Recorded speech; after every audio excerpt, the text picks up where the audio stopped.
Thank you, mic check, 1, 2, 3. Where are my Buccaneers? Where are you at right now, bro? Wow, this is like a Wakanda Forever movie right now. That's right! Who's in the house? I heard Ghana is here. Of course, Ghana, where you at? We're not alone. We have some guests. Nigeria, are you here? Nigerians are everywhere but Nigeria. LIB, where are you, Liberia?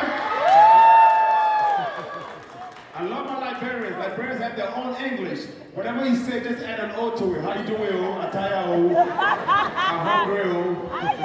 You see the president, oh? Yes, oh! You dress alike, oh? Yes, oh! I got money in my pocket, oh? My people, y'all can help me, oh?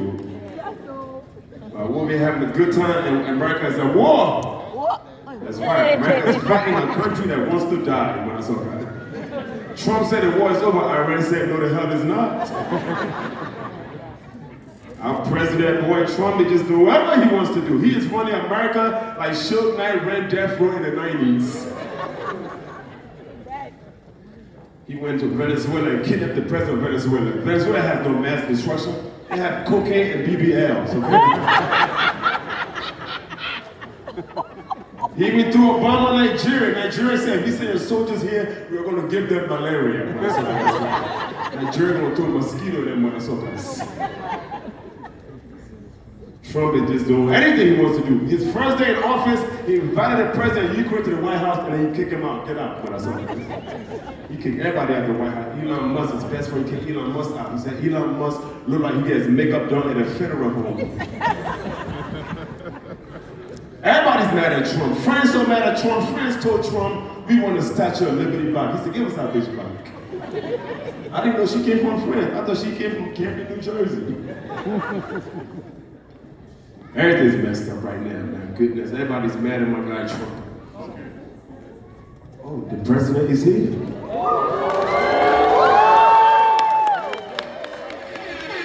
Wow. Ladies and gentlemen, when we all stand up, let's all stand up and welcome His Excellency himself, President of the Republic of Ghana,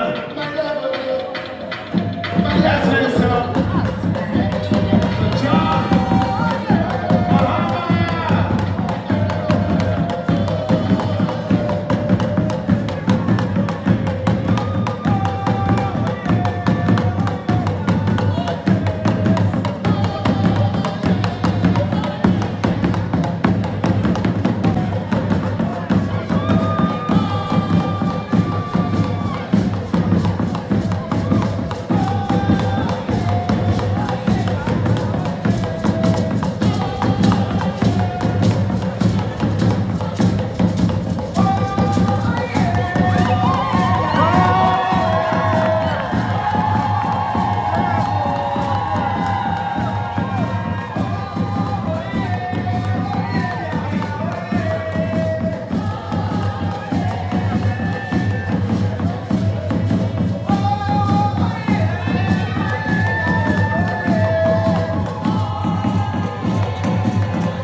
restful with all I will and my forevermore.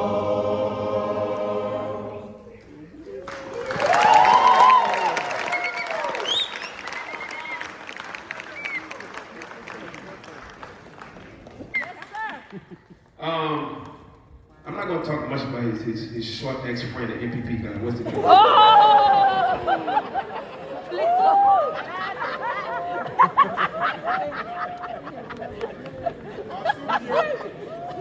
The last president, I remember one time he once said, Jesus Christ was MPP. Right?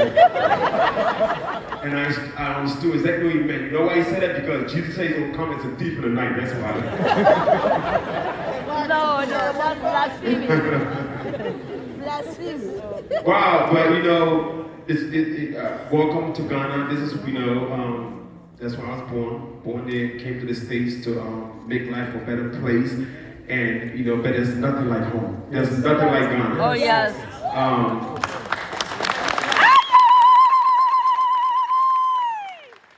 I then went back home to the central region where I'm from. I built a free school in the village. Right? So I'm contributing to everything that you're doing. Learning from one of the greatest. But personally, after being in America for almost 30 years, America has finally made me a citizen. Can I get some love for that, nigga? 30 years. They legalized weed before they made me legal. That's not right. But to be a citizen in America, you have to take a test. I failed that test 25 years in a row. Okay? Asking me a stupid question. What's the capital of the United States? I don't know, Chester. I don't know. They asked me when is Labor Day. I said Monday to Friday. That's right. They said, who wrote the Declaration of Independence? Kendrick Lamar. I don't know. They asked me where did John F. Kennedy get shot at? I said North Philly. Okay, that's right. They asked me to sing the national anthem. I said, the Star Spangled Banner. I said, listen, Americans don't know it, okay? I was like, okay, I'll try it out. Oh, say, can't you see? See? By that starlight, delight. Was so proudly we proud as the starlight's last gleam. They said, pack your bags and leave right now. But all jokes aside, I'm glad to be here right now in the presence of His Excellency himself. So proud of what you're doing to the country. Yes. We're very proud in such a short time.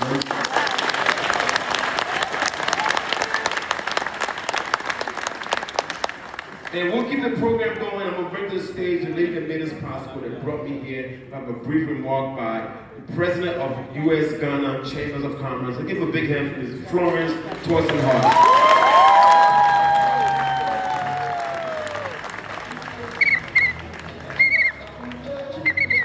In my personal capacity as a son of God.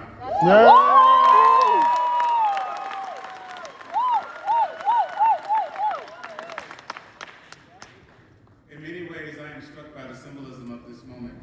My father came to this country 54 years ago, looking for a better opportunity in life and to improve his homeland.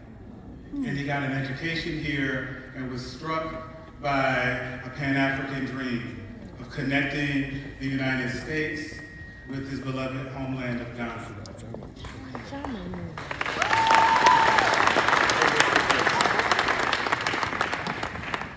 And in many ways, I say I'm struck by the symbolism of this moment, in part because yet again, Ghana is leading the way. That's right.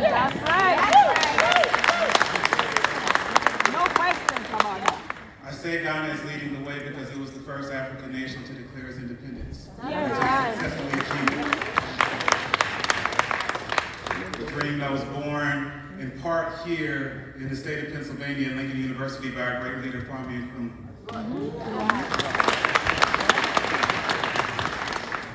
And just this week, Ghana led the way again.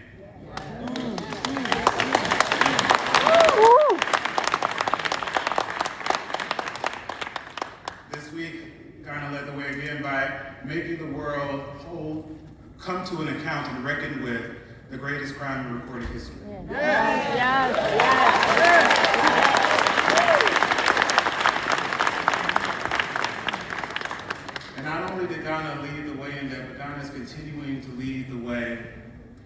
inviting those who have been lost to come back home. Yes.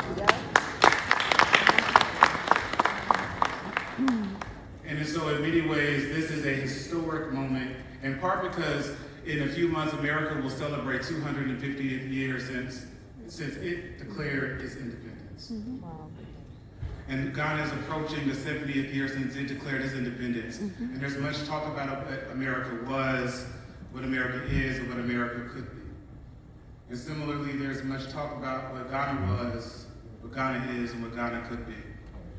And in many ways, I hope that we understand that our destinies are tied together.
champion president. That's right.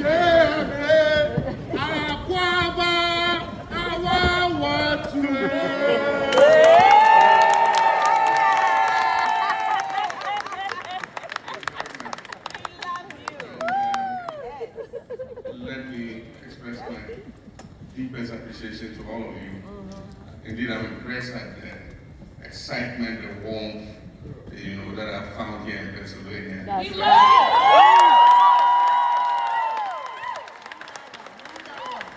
I've attended many interactions with our community in the diaspora, but I've never met an excited bunch.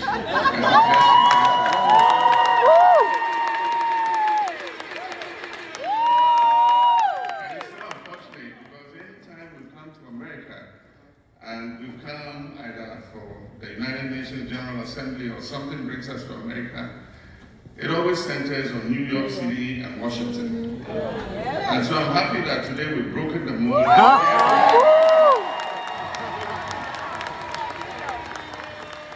And Philadelphia, you have not disappointed.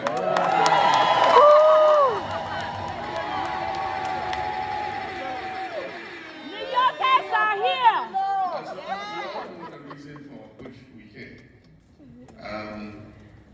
We came here principally to present the resolution on behalf of the African Union, the CARICOM, and all the people of African descent on the issue of the transatlantic slave trade. And yesterday was a great day. We presented the resolution and it was carried by 123 votes.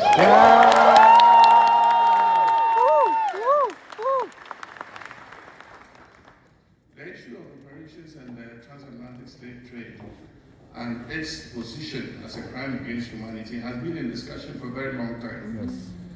But it has never had the opportunity to be tabled on the highest platform of the world, that is the UN, to put it on record as a crime against humanity. That one was Lincoln University invited us. And I want to say that there's a historic link between Ghana and Pennsylvania. There's a historic link between Ghana and Lincoln University. Whatever disagreements have come up, for me, Lincoln University holds a special place in my heart.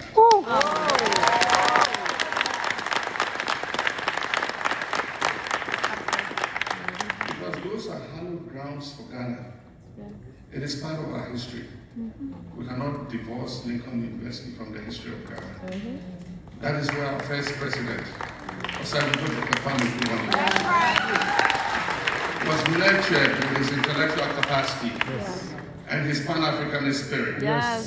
And it was from there he took that spark and led the liberation struggle, not only in Ghana, but across the African continent. And so the grounds of Lincoln are hallowed grounds for Ghanaians, and will continue to hold that institution in high esteem.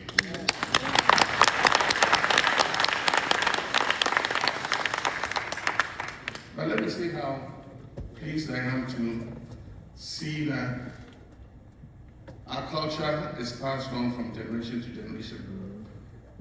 I've seen the Ghana Dance Ensemble perform, and they perform very well. I've seen various cultural groups perform, they perform very well.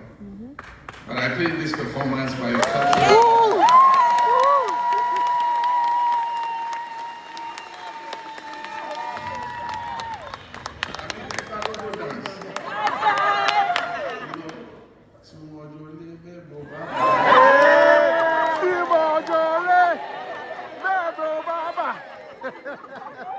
and especially the beats, the dance ensemble, thank you very much. And then our special MC, Michael Blankson, thank you very much. I mean, you've added that angle of humor that has made this evening special. And so I want to thank all of you. But let me just go through a little speech that I have, and then after that we'll have an interaction, so give me the opportunity to talk some more about what's happening back home in Ghana. But it's always a special moment for me to meet Ghanaians abroad and to engage with our citizens in the diaspora, because you remain an essential part of our life. Even though we're separated, you continue to hold a special place for us. Today I'm here not only to greet you, but to connect with you, to listen and to share with you the direction in which we're taking our country. Let me begin by expressing my sincere appreciation for your contributions to Ghana. Through your remittances, investments, professional networks, and expertise, you continue to support families across our country. You continue to strengthen communities and contribute meaningfully to our economy. Indeed, remittances remain one of Ghana's most stable sources of foreign exchange. But beyond that, we bring something even more valuable: knowledge, exposure, innovation, and a global perspective. Indeed, let me explain. Remittances amounted, last year was a record, to $7.8 billion.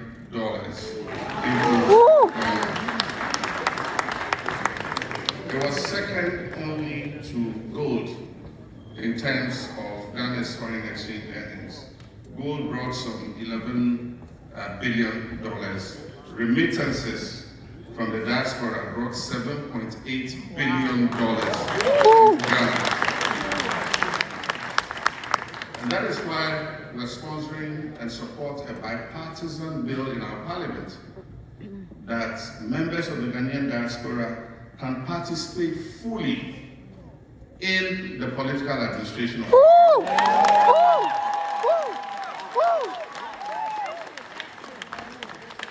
And so that clause in our constitution that excludes you, we have a bill in parliament that is bipartisan. It means both sides support it, that we will amend that bill.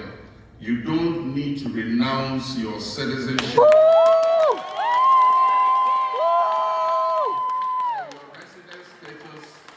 Before you stand for parliament or be appointed as a minister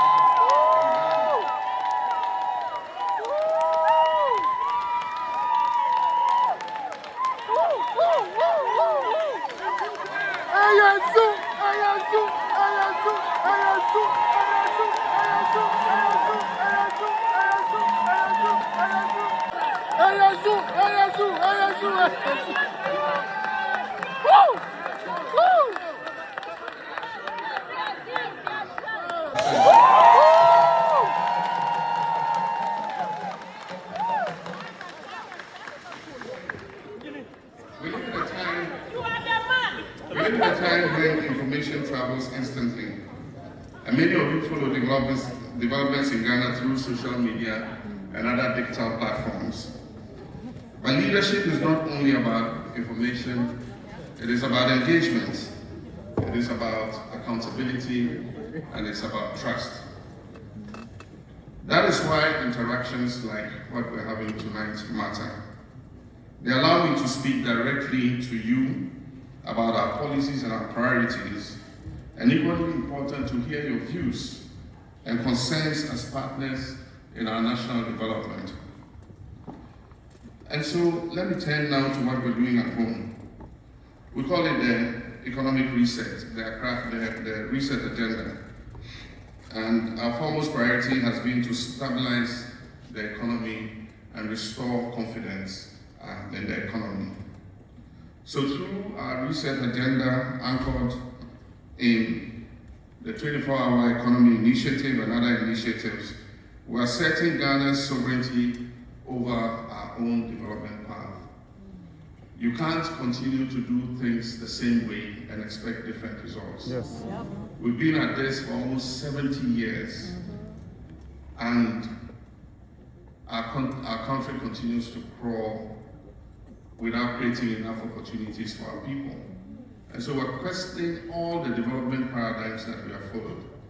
And we believe that the time has come for us to think outside the box and own that economy, give opportunities for Ghanaians to gain the commanding heights of our economy so that we can create prosperity for our people.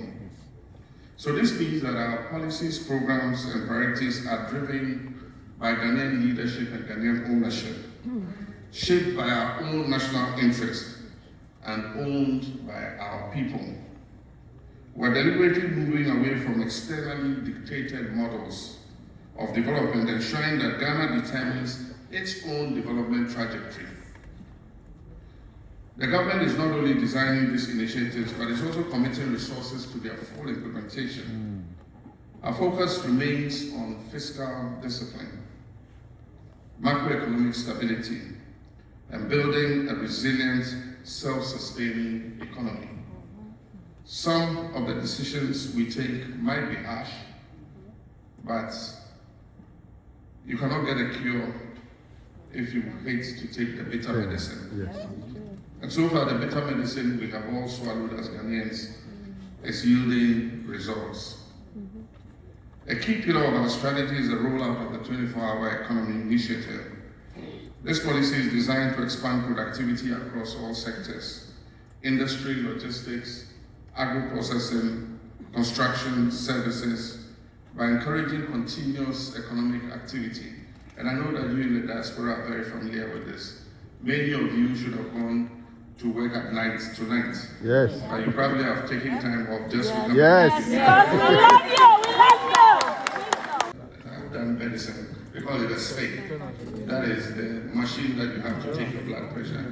They're going to have glucometers. They're going to have all these meters that enable them to take the pressure of people within their electoral areas, test their blood sugar and all that, and be able to tell whether they are at risk of sickness so that we can catch them early.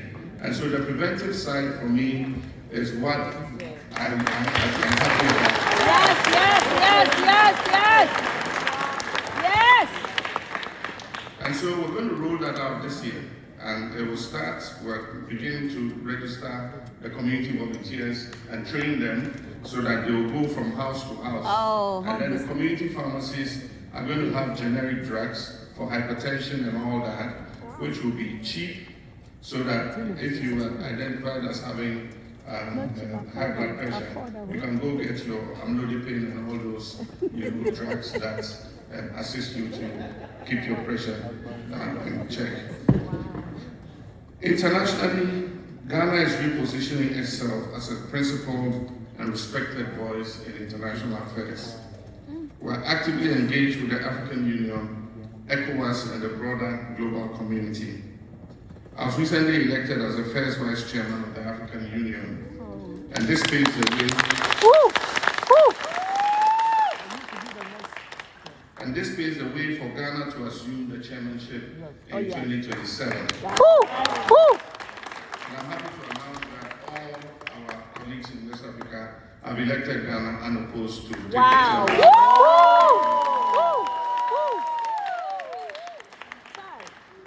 We have started working in advance on what our program will be with the chairmanship. We don't want our chairmanship to just be any chairmanship. We want it to be purposeful. We want to concentrate on things that will transform the African continent. And so everything else is history. At the heart of our foreign policy is the recognition that our diaspora is a strategic national asset.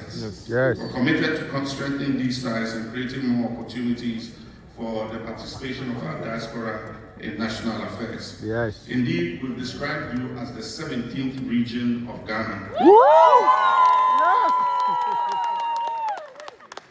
We have 16 regions, and I'm sure all of you come from one region or the other. That's right. But you constitute a completely separate region, the 17th region of Ghana. And so, my brothers and sisters, in conclusion, Ghana's transformation requires all of us. We count on you to invest, share knowledge, support innovation, and remain engaged. Our dear nation is at a defining moment. We are setting our sovereignty over and development. We're strengthening our institutions, we're managing our resources responsibly, and we're investing in our people, and we're reclaiming our place in the world. And so I want to thank you for your continued commitment to Ghana. Wherever you may be, never forget Ghana is your home and you're central to its future. May God bless you and may God bless our home. The export of raw oils. we believe that we must process our mineral ores locally. And so we've given notice to those who export raw manganese, those who export raw bauxite, and those who are coming to develop our lithium potential, that they must put in the processes to refine those locally. Already with gold, the Gold Board has signed an agreement with one of the local gold refineries to refine more than 50% of the gold that we're exporting. And we believe that soon we'll be able to refine 100% of the gold before it leaves our country. We're looking to do the same with all our agricultural exports, especially cocoa. The recent incident with cocoa, with the prices plummeting, and you see all the videos of Mahama,